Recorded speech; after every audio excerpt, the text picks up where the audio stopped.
Exclusive വിഴിഞ്ഞം തുറമുഖത്തെ മറയാക്കി 300 കോടിയുടെ തട്ടിപ്പ്. വിഴിഞ്ഞം international seaport limited chief executive ഓഫീസറുടെ പരാതിയിൽ പോലീസ് കേസെടുത്തു. മലപ്പുറം സ്വദേശി സൽമാനുൽ ഫാരിസിനെ പ്രതിയാക്കിയാണ് കേസ്.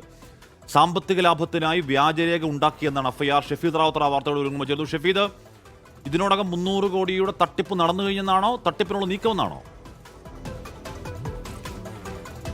അശ്മി, തട്ടിപ്പിനുള്ള നീക്കം എന്നുള്ളതാണ്. വിഴിഞ്ഞം തുറമുഖ പദ്ധതി വരുന്ന ഘട്ടത്തിൽ തന്നെ നമുക്ക് ഉറപ്പായിരുന്നു പലതരത്തിലുള്ള തട്ടിപ്പുകൾ ഇതുമായി ബന്ധപ്പെട്ട് ഉണ്ടാകും എന്നുള്ളത്. പക്ഷേ ഇതിപ്പോൾ കണ്ണു തള്ളിപ്പോകുന്ന ഒരു തട്ടിപ്പാണ്. നമ്മളുടെ പക്കൽ ഈ തട്ടിപ്പ് സംഘം തയ്യാറാക്കിയിട്ടുള്ള ഒരു വ്യാജരേഖയുണ്ട്. ആ വ്യാജരേഖ കണ്ടാൽ തന്നെ അറിയാം. അതായത് ഈ സർക്കാരിന്റെ സിമ്പലൊക്കെ, ഗവൺമെന്റ് ഓഫ് കേരളയുടെ സിമ്പലൊക്കെ ആ രേഖയുടെ ആ പിന്നാമ്പുറത്തുണ്ട്. മാത്രവുമല്ല അതിൽ പറയുന്നത് ഈ വിഴിഞ്ഞം international deep water container transshipment port അവരുമായി നടത്തിയ ടെൻഡർ സബ്മിഷൻ കൺഫർമേഷൻ എന്നാണ് 300 കോടി എന്നൊക്കെയുള്ള കാര്യം അത് എഴുതിയിട്ടുണ്ട്. അതിനുശേഷമാണ് ഈ അന്നത്തെ വിഴിഞ്ഞം CMD ആയിട്ടുള്ള ദിവ്യ സയ്യറുടെയൊക്കെ പേരൊക്കെ പറഞ്ഞ ഒരു വ്യാജരേഖ ഇതുമായി ബന്ധപ്പെട്ട് ഉണ്ടാക്കിയിട്ടുള്ളത്. Issued by government of Kerala വിഴിഞ്ഞം ഇന്റർനാഷണൽ സീപോർട്ട് ലിമിറ്റഡ് എന്നൊക്കെ ആ രേഖയിൽ പറയുന്നുണ്ട്.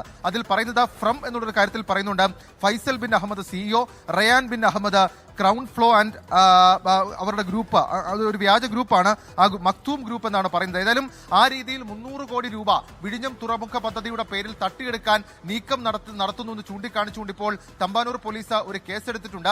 വിഴിഞ്ഞം ചീഫ് എക്സിക്യൂട്ടീവ് ഓഫീസറുടെ പരാതിയിലാണ് ഈ കേസ് എന്നുള്ളതും ഏറ്റവും പ്രധാനപ്പെട്ട കാര്യം. മലപ്പുറം സ്വദേശിയായിട്ടുള്ള സൽമാനുൽ ഫാരിസ്, പേര് പോലും ഒറിജിനൽ ആണോ നമുക്കറിയില്ല, പക്ഷേ മലപ്പുറം സ്വദേശി സൽമാനുൽ ഫാരിസ് എന്നാണ് ഈ പ്രതിയാക്കി ചേർത്തിട്ടുള്ള FIR-ൽ പ്രതിയാക്കിയിട്ടുള്ള ഇയാളുടെ പേര്. ഇയാളെ കുറിച്ചിട്ടുള്ള അന്വേഷണം തമ്പാനൂർ പോലീസ് നടത്തുന്നുണ്ട്. പ്രാഥമിക അന്വേഷണത്തിൽ അങ്ങനെ ഒരാളുണ്ട് എന്നുള്ള കാര്യം ഉറപ്പിക്കുന്നുണ്ട്. സൽമാനുൽ ഫാരിസ് എന്ന് പറയപ്പെടുന്ന ഒരാളുണ്ട്. ഇയാൾ വിദേശത്തേക്കടക്കം ചില ബിസിനസ് ഇടപാടുകളൊക്കെ നടത്തുന്ന ഒരാളാണ്. ഇയാൾ എന്തിനാണ് ഇത് നടത്തിയതെന്നൊക്കെയുള്ള കാര്യങ്ങൾ ഇപ്പോഴും അവ്യക്തമാണ്. പോലീസിനെ സംബന്ധിച്ച് പോലീസ് രഹസ്യമായി സൂക്ഷിക്കുന്ന ചില വിവരങ്ങൾ ഇതുമായി ബന്ധപ്പെട്ട് ഉണ്ട് താനും. ഏതായാലും നമ്മൾ അഭിമാന പദ്ധതിയായിട്ടുള്ള വിഴിഞ്ഞം തുറമുഖ പദ്ധതിയുടെ പേരിൽ 300 കോടി രൂപ തട്ടിയെടുക്കാൻ നീക്കം നടത്തിയെന്ന് ചൂണ്ടിക്കാണിച്ചുകൊണ്ട് തമ്പാനൂർ പോലീസിൽ ഇപ്പോൾ ഒരു FIR വീണിട്ടുണ്ട്. ഹാഷ്മി, ഓക്കെ, ഷഫീദ് റാവുത്തർ വാർത്തയുടെ വിവരങ്ങൾ പറയുകയായിരുന്നു. 1-2 300 കോടിയുടെ തട്ടിപ്പിനെ പറ്റിയാണ് പറയുന്നത്. 300 കോടി തട്ടിപ്പിനുള്ള നീക്കം നടന്നു എന്നുള്ളതാണ്. അപ്പോൾ അങ്ങനെയാണെങ്കിൽ അതിനെ മറയാക്കി ഈ പറയുന്ന രീതിയിൽ ഉടായ്പ കാണിക്കുന്ന ആരൊക്കെ ഉണ്ട് എന്ന് വളരെ വിശദമായ അന്വേഷണം ആ വിഷയത്തിൽ ആവശ്യമുണ്ട്. കാരണം പദ്ധതി വരുമ്പോൾ തന്നെ അതിൻ്റെ പേരിലുള്ള ചില തട്ടിപ്പ് പോസിബിലിറ്റിയെ പറ്റി നമ്മളൊക്കെ പറഞ്ഞതാണ്.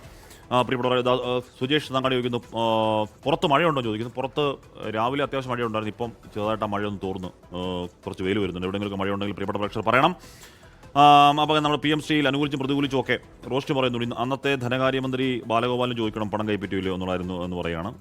ഈ പറയുന്ന കമ്മിറ്റി രൂപീകരിച്ച കാര്യമൊക്കെ പറയുന്നുണ്ട്. PMC കുറച്ച് സാങ്കേതികത്വം ഉണ്ടെങ്കിലും പ്രിയപ്പെട്ട പ്രേക്ഷകരൊക്കെ അതിൽ വെൽ അവയറാണ്. ആ വിഷയം എന്താണെന്നും അത് കരാർ എന്താണെന്നും പണം കിട്ടിയോ ഇല്ലയോ എന്നുള്ള കാര്യമൊക്കെ.